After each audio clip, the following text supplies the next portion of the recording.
Nous reprenons notre classeur d'exercices du tome 2 avec l'exercice numéro 8. Donc je clique sur le bouton rouge ici pour ouvrir la feuille de l'exercice.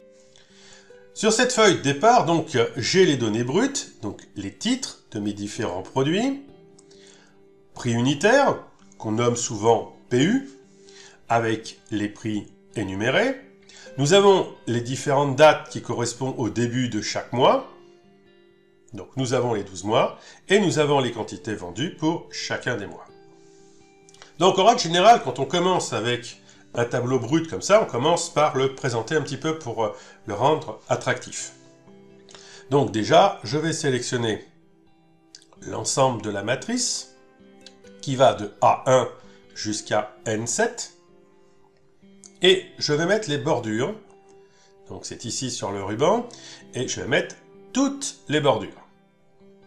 Donc ainsi, j'ai les traits de chaque côté des cellules sélectionnées. Ensuite, je vais sélectionner ici les dates, parce que 1er janvier, 1er février, c'est pas très parlant. On va mettre plutôt janvier 2023, février 2023, et ainsi de suite. Donc je sélectionne de C1 jusqu'à N1, donc uniquement les dates. Et donc, pour changer le format de la date, nous allons aller ici, dans ce groupe Nombre. Nous avons ici donc Date, puisqu'il a bien identifié que c'était des dates, mais on va utiliser la flèche déroulante. Cette flèche nous propose des dates courtes ou des dates longues. Si on prend les dates longues, on aura effectivement les informations des mois, des jours, mais ça va être trop long, donc ça va agrandir trop fortement notre tableau. Je vous propose plutôt de sélectionner autre format numérique. Puis nous voyons ici que nous avons différentes propositions pour les dates. Toutes ces propositions permettent donc de formater les dates. Donc si je déroule un petit peu, je vois que j'ai plusieurs formats possibles.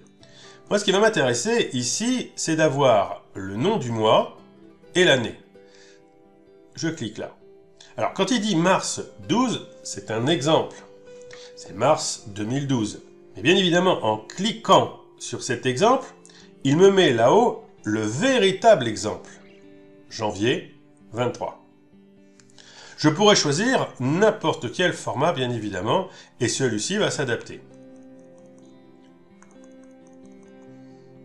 Allez, on va prendre celui-ci. OK. On voit automatiquement chaque cellule s'est donc formatée avec ce qui a été choisi dans les dates. Et donc en l'occurrence, le mois et l'année.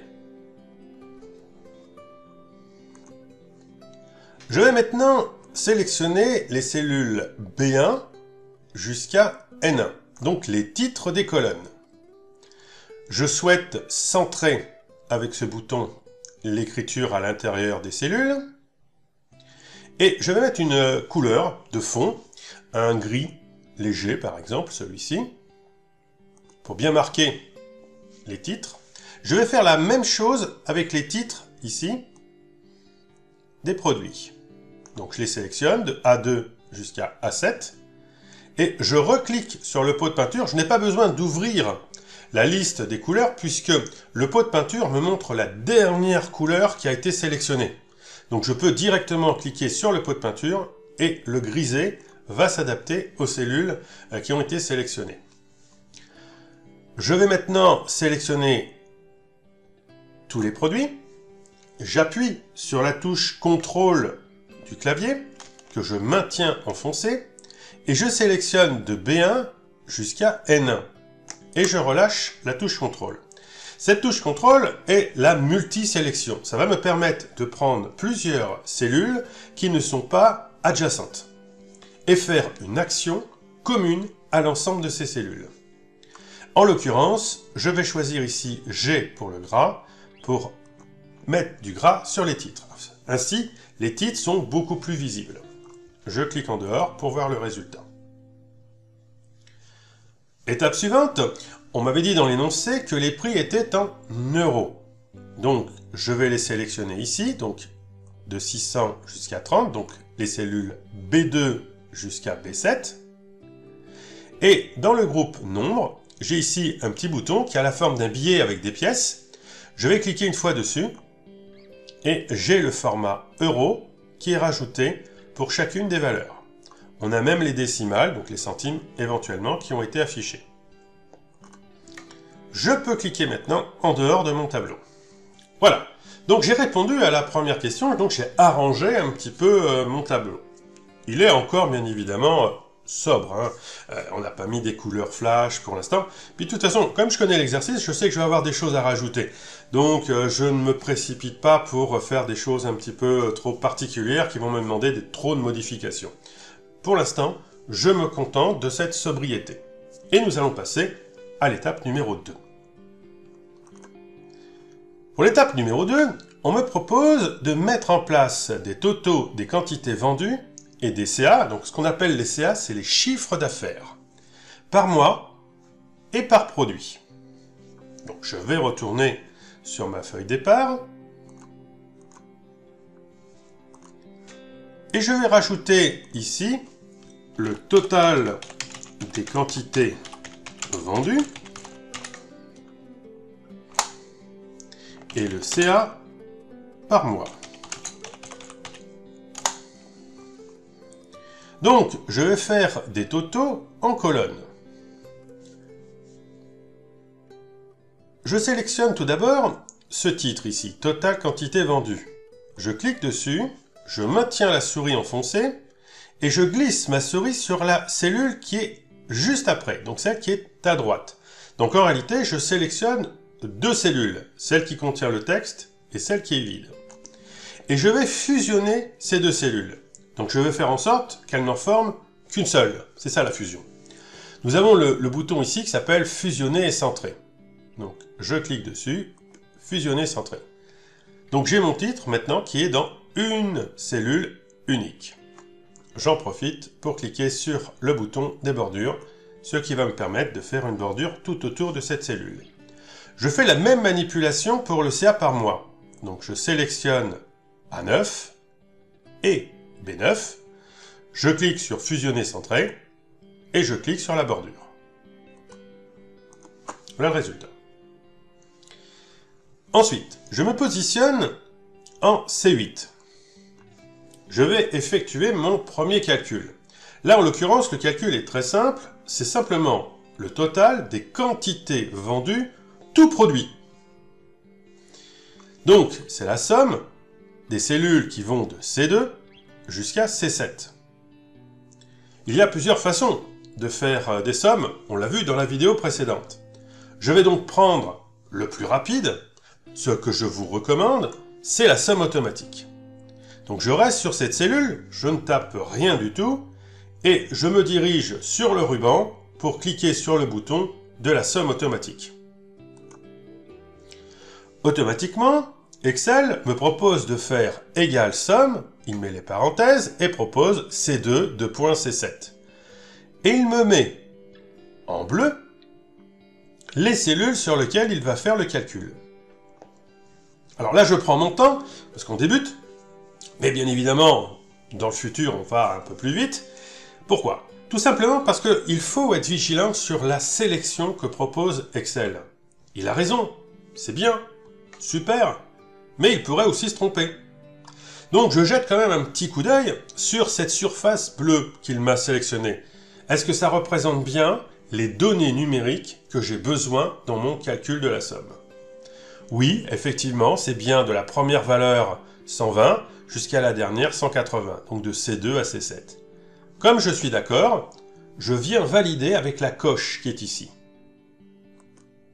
Le fait de valider avec la coche me permet de valider la formule de calcul, de calculer ce résultat, donc j'obtiens 780, mais surtout, il me permet de rester positionné sur la cellule sur laquelle j'ai posé le calcul.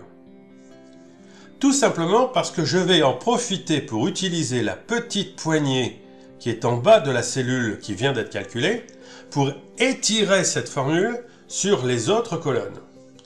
Donc je prends ici la poignée, dès que j'ai une croix noire, je clique et je maintiens pour glisser jusqu'en N8.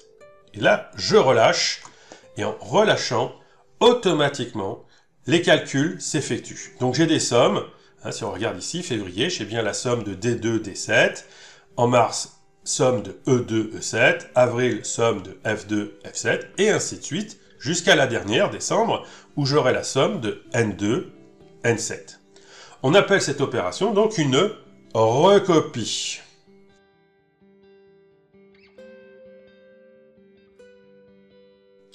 En l'occurrence, cette recopie est faisable parce que je suis en relatif.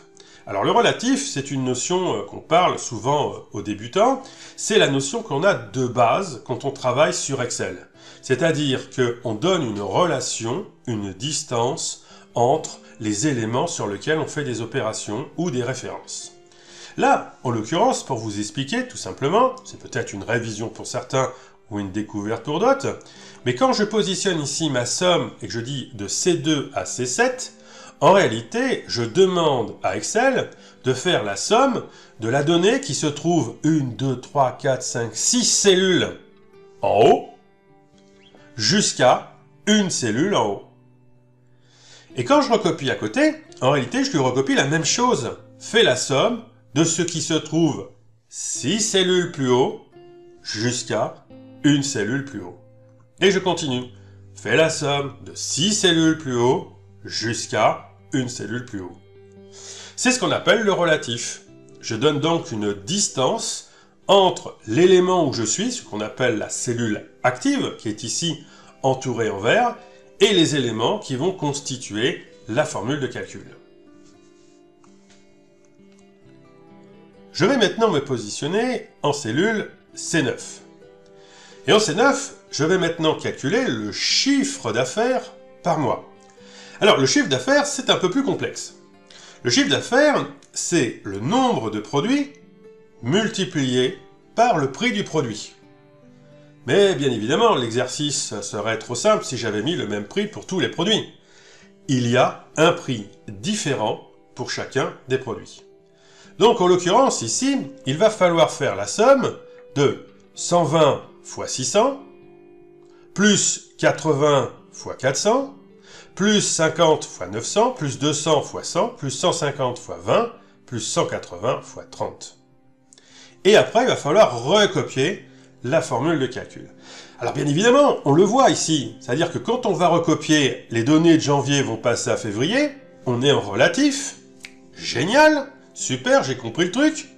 Par contre, le prix unitaire, lui, qui est dans la colonne B, doit suivre et doit rester en colonne B. Il ne faut surtout pas qu'il suive le mouvement. Donc, il va falloir, dans notre opération, figer l'emplacement où se trouvent les prix unitaires.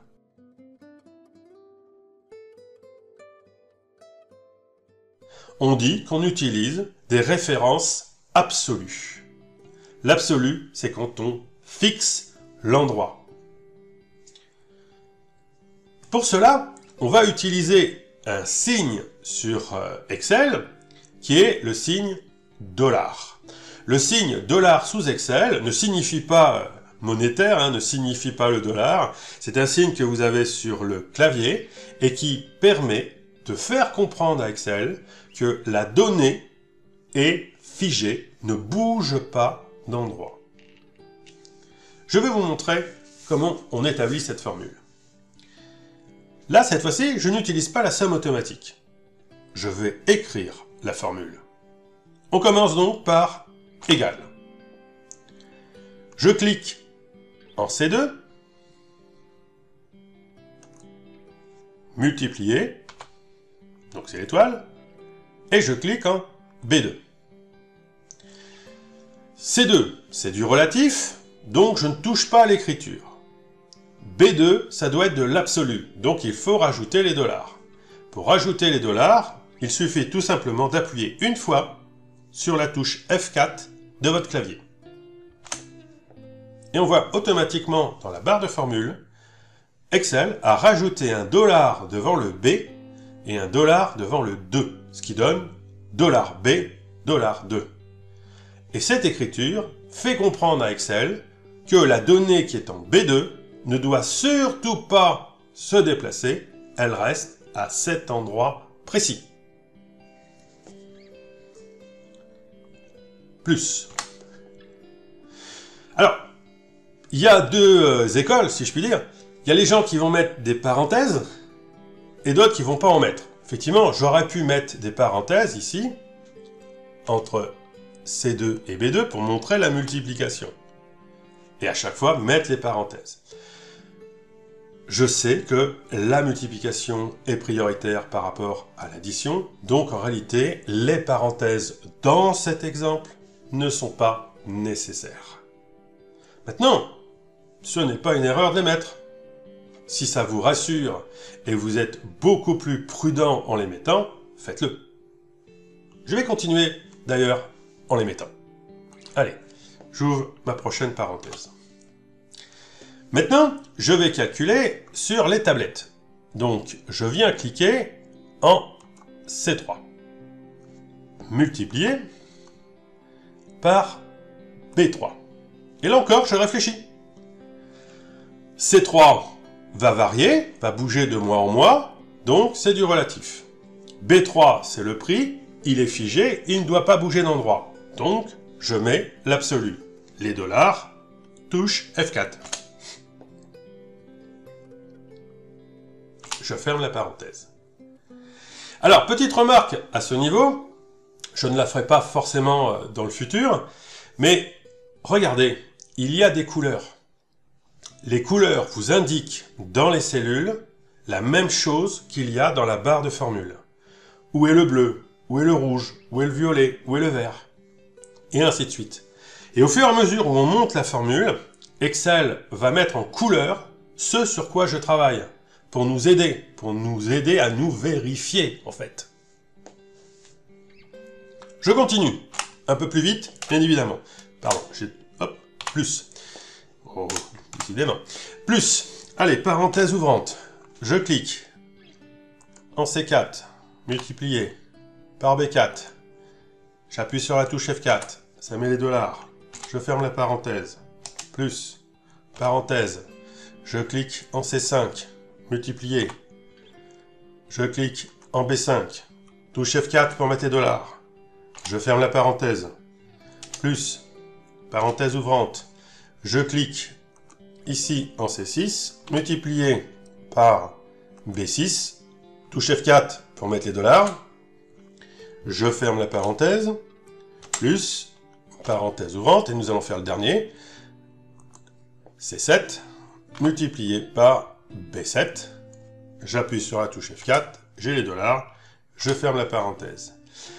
Alors, bien évidemment, des fois on me dit « Oh, mais c'est un peu pénible, c'est un peu long, il n'y a pas plus court. » Non, non. Ben oui, effectivement, sur Excel, il y a souvent des raccourcis. J'apprends souvent dans mes formations à utiliser des raccourcis, des astuces pour aller plus vite, être plus efficace. Oui, bien évidemment.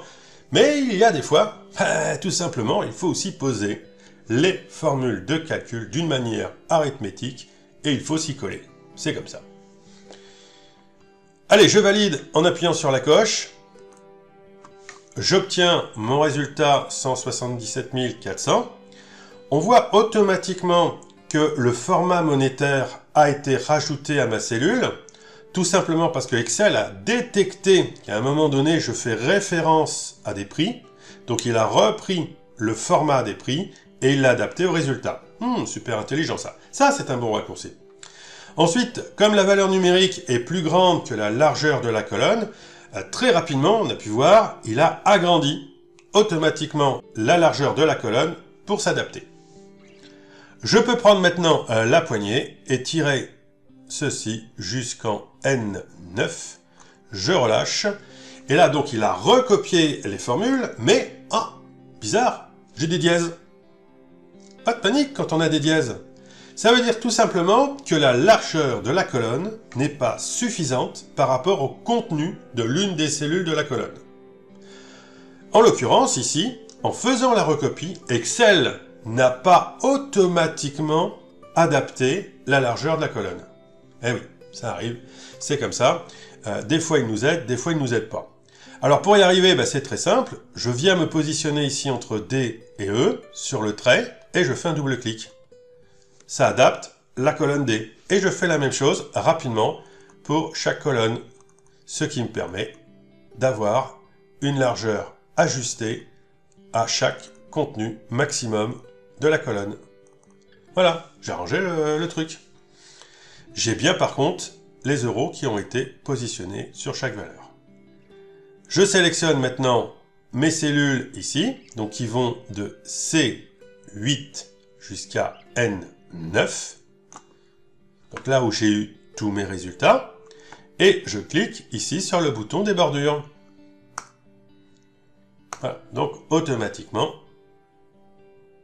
je continue ma présentation. Allez, je sélectionne les cellules qui vont de A8 jusqu'à N9, donc tout ce que je viens d'effectuer, et je vais mettre ceci en gras en cliquant ici sur le G. Puis je sélectionne de C9 jusqu'à N9, et je vais choisir la couleur bleue pour donner le fond de la cellule. Donc ce qui me permet de faire ressortir un petit peu plus les résultats des chiffres d'affaires. N'hésitez pas à mettre sur pause et faire les manipulations sur le classeur que je vous ai fourni. Je vous rappelle, il est en lien dans la description. Et faire les manipulations en même temps. Et vous espacez comme ça vos manipulations en faisant des pauses sur la vidéo. Et si je vais un petit peu trop vite, ça vous permet effectivement de revenir éventuellement en arrière et de bien revoir les morceaux de séquence pour bien faire les manipulations.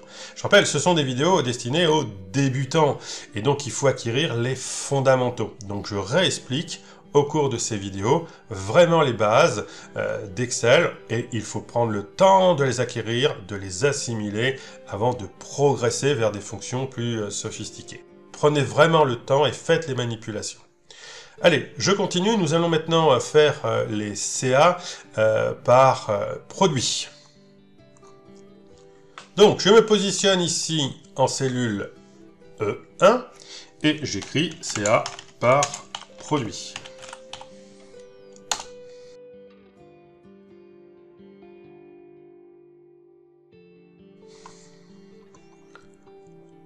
Je vais ensuite poser ma formule de calcul.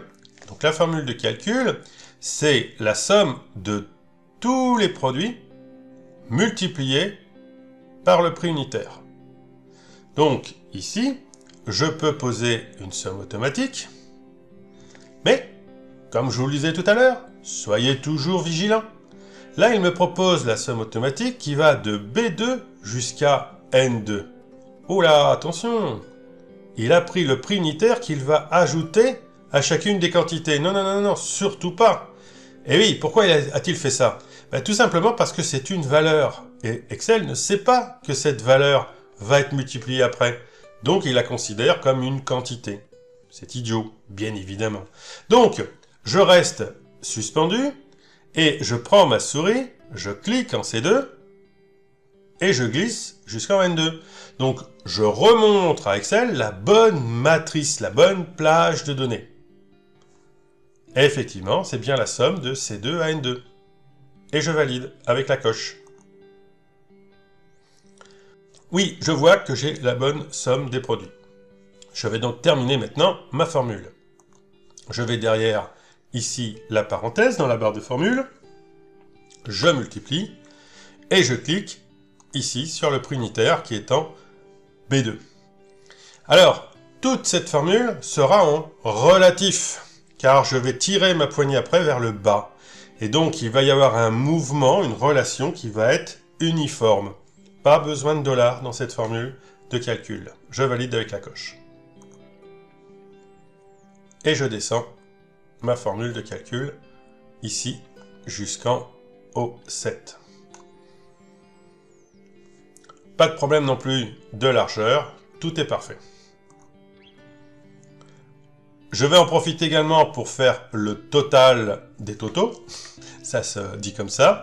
Je vais ici me positionner en O9 et je vais faire la somme automatique de tous les résultats des CA obtenus dans les mois. Donc c'est bien, je vérifie toujours, un petit coup d'œil, c'est bien de C9 jusqu'à N9. Donc là, il ne s'est pas trompé. Je valide. Je peux maintenant faire un petit peu de déco. Donc je sélectionne mes cellules de O1 jusqu'à O9. Je mets les bordures.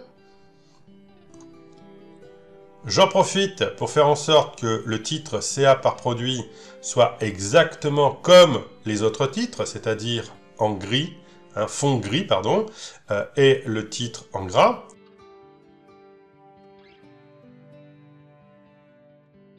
Alors comme je suis un petit peu feignant et il faut utiliser les outils d'Excel, qu'est-ce que je vais faire? Par exemple, je me mets ici en B1, j'utilise le pinceau, ici, dans le presse-papier, je clique une fois, et ça va me reproduire le format, c'est-à-dire l'aspect visuel.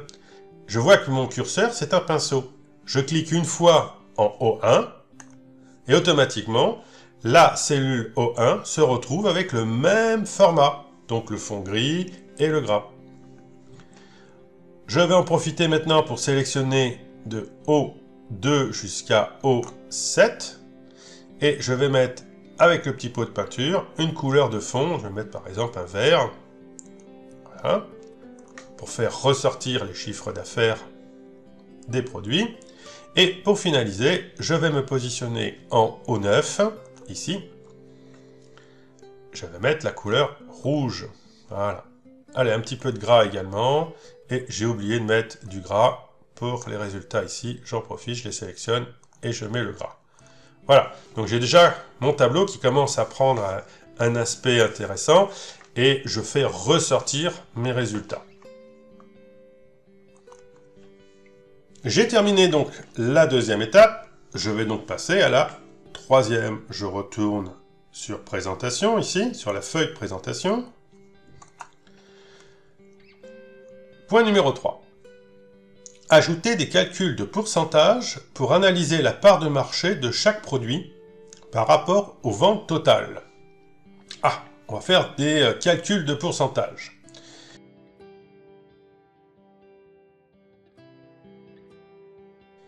Je reviens sur ma feuille départ. Je viens ici en P1 et on va mettre des pourcentages de part de marché.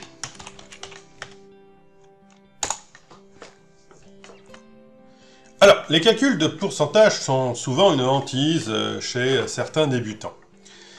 Il faut faire très simple. Il y a plusieurs cas de figure et je reviendrai assez régulièrement justement sur des cas de figure différents. On va en donner un ici. Le pourcentage de part de marché d'un produit par rapport à l'ensemble des produits. C'est ça que ça veut dire. C'est-à-dire, quand je regarde les cases qui sont ici en vert, ce sont donc les chiffres d'affaires réalisés toute l'année 2023 pour chacun des 6 produits. Et en rouge, ici, nous avons donc le total de l'ensemble de ces chiffres d'affaires. Donc ça, c'est la somme de cette plage de données. Donc la question qu'on se pose avec un pourcentage de part de marché, c'est que représente 1 260 000, le CA des smartphones, par rapport à 3 547 000, qui est le CA total, donc qui est la part. Et une part s'exprime en pourcentage. Le calcul est très simple, c'est une division. Je me positionne ici en P2 et j'écris c'est égal à quoi? C'est égal au CA des smartphones. Je réfléchis, je vais recopier vers le bas ma formule, donc il faut que je change de produit. Donc, après les smartphones, ce sera les tablettes et ainsi de suite. Donc le CA va changer. Donc je reste en relatif. Je divise. Le divise, c'est la barre de fraction. Et je le divise par quoi? Par le chiffre d'affaires total, celui qui est en rouge. Je clique dessus. Et là, je réfléchis encore une fois. Et ce chiffre d'affaires total, quand je vais recopier, est-ce qu'il va descendre? Non. Il est là, il ne bouge pas. Donc, c'est de l'absolu. Donc, il faut les dollars. Donc, j'appuie sur la touche F4. Et là, il me rajoute $O, $9. Je valide. J'obtiens un résultat décimal. 0,3551 et ainsi de suite. Alors, des fois, je vois des débutants surpris. Non, non, non, non, pas de surprise. Un pourcentage, c'est toujours par rapport à 100%. 100%, c'est 100 sur 100. 100 sur 100, ça fait 1. Une part est donc plus petite que 1. Prenons un exemple. Imaginons j'achète une pizza. Je coupe un quart de la pizza, c'est-à-dire 25%. En réalité, 25%, c'est 0,25. Car ma pizza, c'est 1. Un quart de pizza, c'est 0,25. Donc, ça veut dire qu'une part est toujours inférieure, en valeur, à la totalité de mon objet. Donc, c'est forcément 0, quelque chose. Donc, le fait d'avoir ici 0,35, c'est bon. Restez confiant. Sauf que ça n'apparaît pas sous le bon format. Le bon format, c'est de le faire apparaître en pourcentage, c'est-à-dire le diviser par 100. Et surtout, ne posez pas dans la formule de calcul des divisés par 100. Ça ne sert à rien. Nous avons un bouton là-haut, dans le ruban, qui est un pourcentage. Et on utilise ce bouton seulement une fois après avoir effectué le calcul, quand on a une valeur inférieure à 1. Donc là, c'est le bon moment. Je clique sur pourcentage et il me met 36%. Alors, si on se souvient bien, c'était 0,355. Logiquement, ça devrait faire 35,51%. Donc, il faudrait faire apparaître les décimales. Pour faire apparaître les décimales, nous avons des boutons ici dans le groupe nombre qui permettent d'augmenter les décimales ou de réduire les décimales. Donc, je vais rajouter des décimales une fois, deux fois. Donc, c'est bien 35,51%. Une fois que j'ai obtenu le bon format, la bonne réponse, le bon calcul et que je n'ai surtout pas oublié les dollars pour effectivement le diviseur, je peux prendre la poignée et tirer vers le bas. Et là, j'ai bien l'ensemble de mes pourcentages qui se recopient. Je vous donne un petit truc au passage. En réalité, ce que je vous recommande, c'est de continuer à recopier votre calcul jusqu'en bas, jusqu'au total final. Donc si je reprends, je prends la poignée ici, je tire jusqu'ici, jusqu'en P9, et je lâche. Alors bien évidemment, là, comme il n'y avait rien, c'est 0, 0%. Mais moi, ce qui m'intéresse, c'est de voir ça, le 100%. Le 100% me rassure, car je sais que j'ai bien la totalité de mes parts qui, additionnées, donne 100%. Donc mon calcul peut sembler juste. Allez, on va laisser le 100%. On va cliquer ici sur le 0% qui est moche, qui ne sert à rien. Et je vais appuyer sur la touche Supr de mon clavier pour enlever le contenu de la cellule. Voilà. Maintenant, on va faire un petit peu d'esthétique pour arranger ça. On met tout ceci en gras. Donc je sélectionne de P1 à P9. Ici, on clique sur le gras. Voilà, parfait. Et on va faire en sorte que la colonne ici soit ajustée. Alors, moi, ce qui m'embête souvent dans les présentations, c'est de voir ceci. Regardez, j'agrandis ma colonne. Le titre est beaucoup plus long que le contenu. Ça, c'est moche, en fait.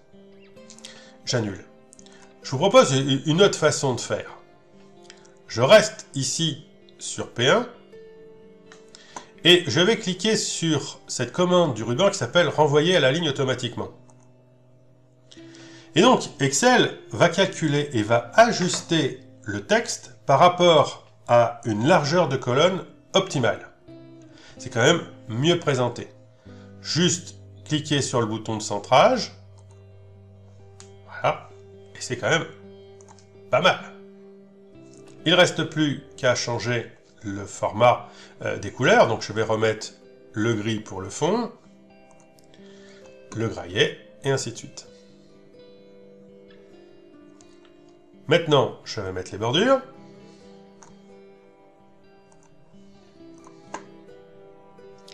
Et je vais pousser justement la présentation en faisant en sorte que comme ce titre de colonne est sur 2 lignes, les autres sont un petit peu plus bas, j'ai envie que tout soit centré. Je sélectionne de P1 jusqu'à... Pardon, de B1 jusqu'à P1. Et là-haut, dans les boutons, on voit qu'il y a 2 boutons gris. Ça, c'est le centrage à l'horizontale. Et au-dessus, on a ce qu'on appelle l'ajustement à la verticale. Donc le bouton qui est ici, qui est grisé, veut dire que à la verticale, je suis en bas. Donc je vais cliquer sur celui qui est à gauche pour centrer également à la verticale. Donc j'ai un centrage à la verticale et à l'horizontale de mes libellés dans les cellules. C'est quand même plus joli. Allez, une dernière touche finale pour la présentation de mon tableau. Un titre serait bienvenu.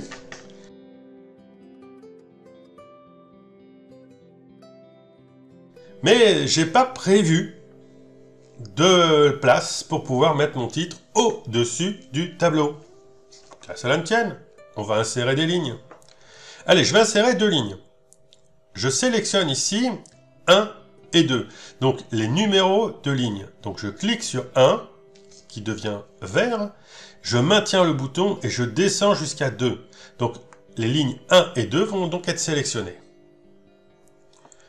Une fois que ces 2 boutons ici sont verts et qu'on voit bien que les lignes sont grisées, donc sélectionnées, je fais un clic bouton de droite avec ma souris pour ouvrir le menu contextuel. Et dans ce menu, j'ai la commande ici, insérer. Et automatiquement, 2 nouvelles lignes ont été insérées au-dessus de mon tableau. Je vais donner le titre de mon tableau. Alors tout simplement, ça va être le nom de la société qui s'appelait Tech Solutions. Je tape ce titre dans la cellule A1. Tech Solutions. Et je valide. Alors un titre là à gauche, tout petit, c'est un peu moche. J'aimerais que ce titre soit en plus gros, soit encadré, soit sur un fond de couleur, et soit centré par rapport à l'ensemble du tableau. Pour cela, je sélectionne les cellules qui vont de A1 jusqu'à P1. Donc j'y vais, A1, P1, et j'appuie sur le bouton fusionner centré. On a bien le titre au milieu par rapport au tableau. C'est pour ça que j'avais pris P1, parce que P1, c'est P, donc la dernière colonne de mon tableau de données. Je suis sûr que le titre est centré.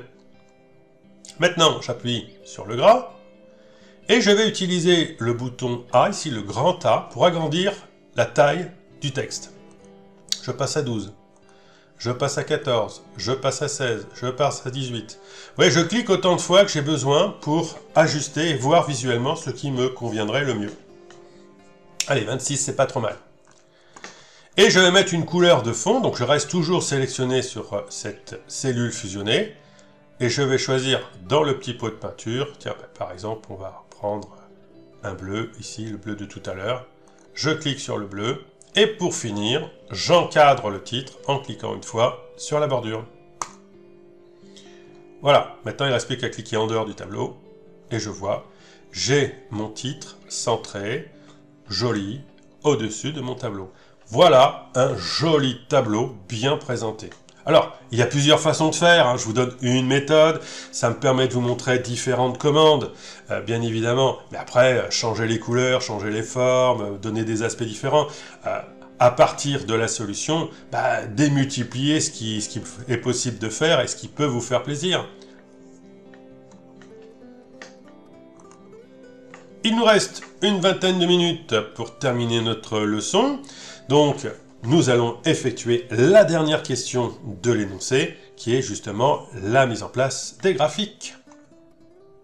Allez, je clique sur présentation. Point numéro 4. Réaliser 2 graphiques afin de représenter une comparaison rapide et claire des ventes mensuelles de chaque produit au fil de l'année, ainsi que la répartition des ventes totales entre les différents produits.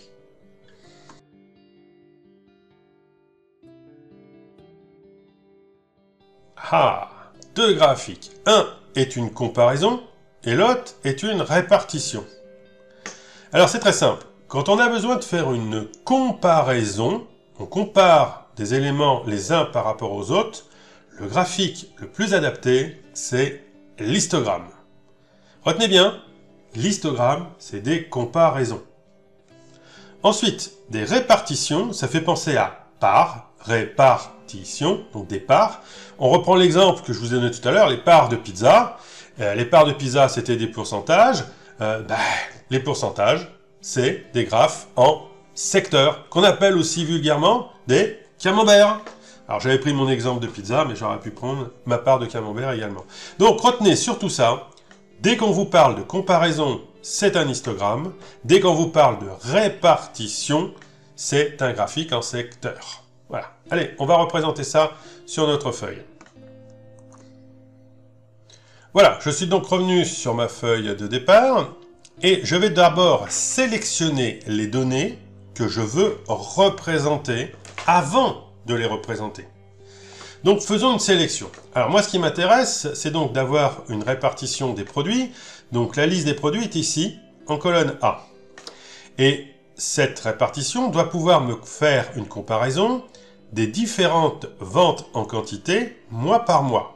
Donc c'est tout ce qui est entre C3 et N9. Par contre, les prix unitaires ne m'intéressent pas. Ah, si je les sélectionne en faisant une matrice globale, je vais avoir les prix unitaires qui vont être au milieu de mon tableau de comparaison. C'est moche, ça. C'est pas bien du tout. Comment faire pour y arriver? On va, une nouvelle fois, utiliser la touche CTRL du clavier. Je commence par sélectionner les cellules qui vont de A3 jusqu'à A9. Alors, petite remarque à ce niveau, pourquoi est-ce que je prends une cellule vide au départ pour descendre après dans la sélection de mes produits? Mais il faut que les sélections des cellules soient cohérentes et homogènes. Comme je sais que plus tard je vais sélectionner les noms des mois avec les quantités, je vais prendre des informations qui sont sur la ligne 3. Il est absolument nécessaire de prendre aussi des informations qui sont sur la ligne 3 pour la colonne A. Donc, je commence par prendre A3, même si elle est vide. Donc j'ai bien sélectionné de A3 jusqu'à A9. J'appuie sur la touche CTRL que je maintiens enfoncée. Et je sélectionne les cellules de C3 jusqu'à N9. Et je relâche. Et on voit ici en grisé, donc la sélection des cellules qui m'intéressent à représenter sur mon graphique. Maintenant, le graphique, où se trouve-t-il?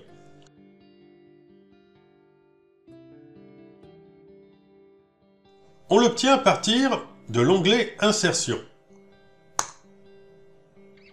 Nous avons ici un groupe graphique, et dans ce groupe graphique, il y a plusieurs représentations. L'histogramme est ici. Nous l'avons là, avec une petite flèche déroulante. On va cliquer sur la petite flèche. Plusieurs propositions d'histogramme. On va prendre la plus simple cette fois-ci. Le premier.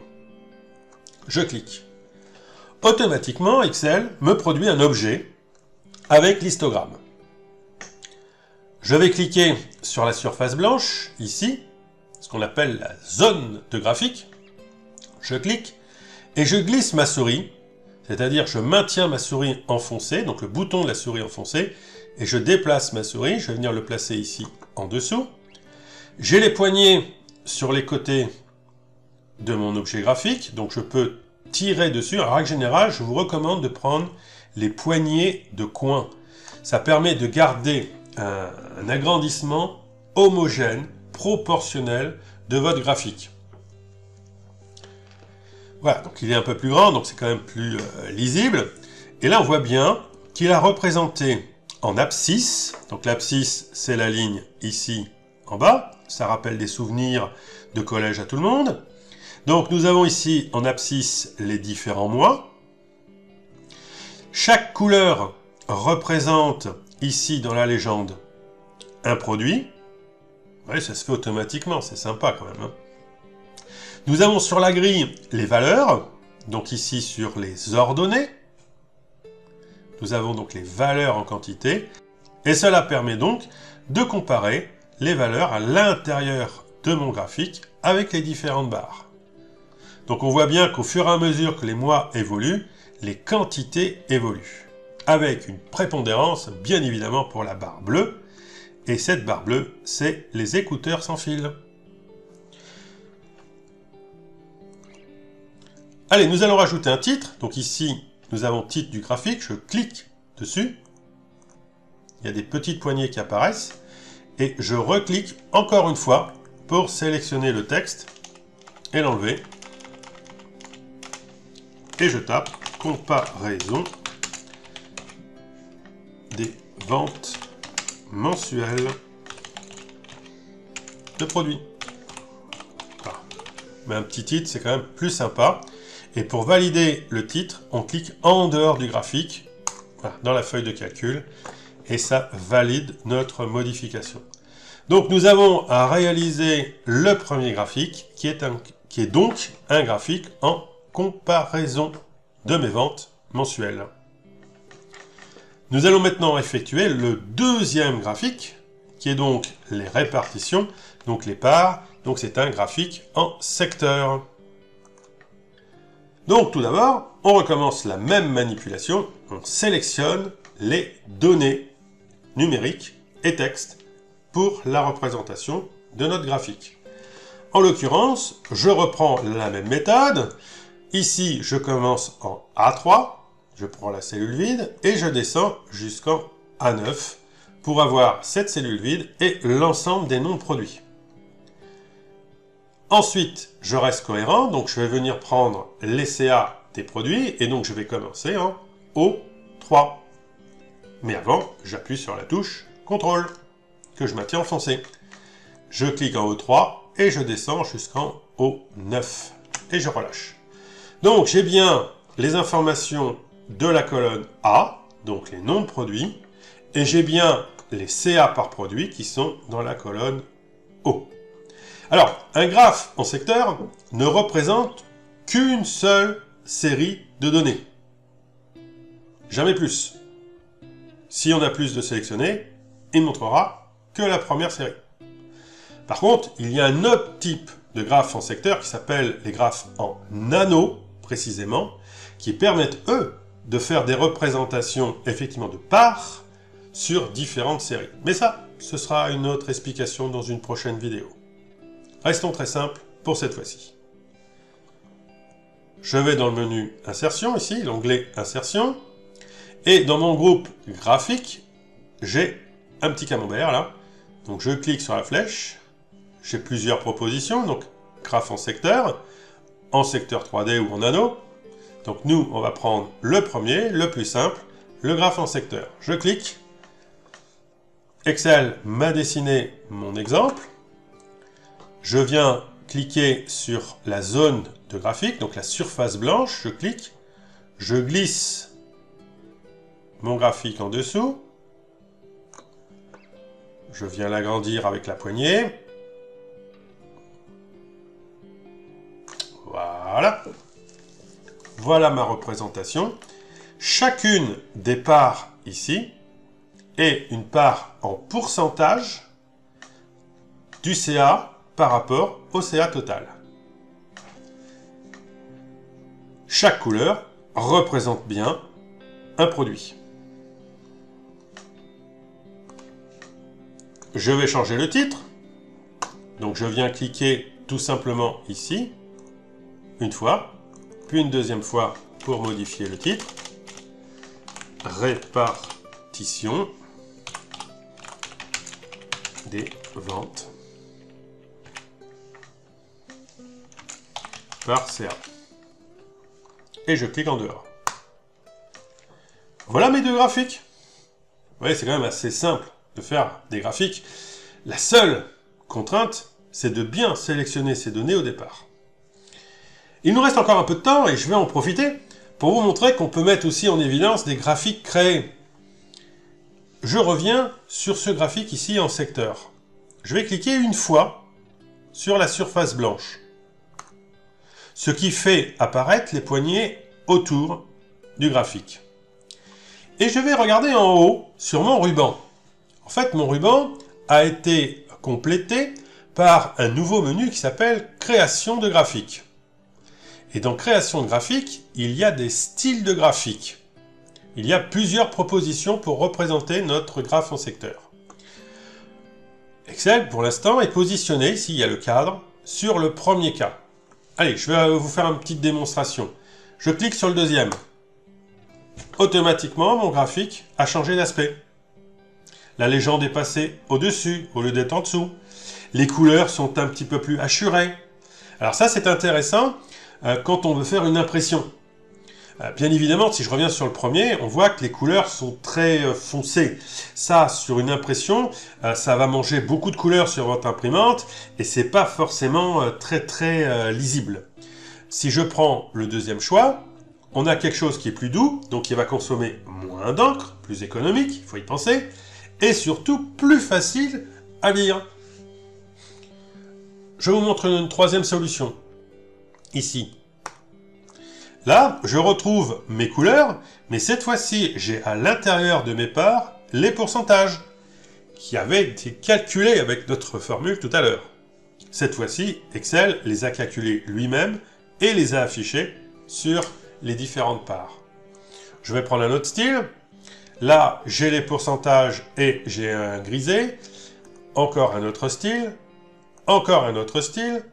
Donc vous voyez qu'en fait, je peux changer l'aspect visuel de mon graphique tout simplement en choisissant un style différent là-haut sur mon ruban.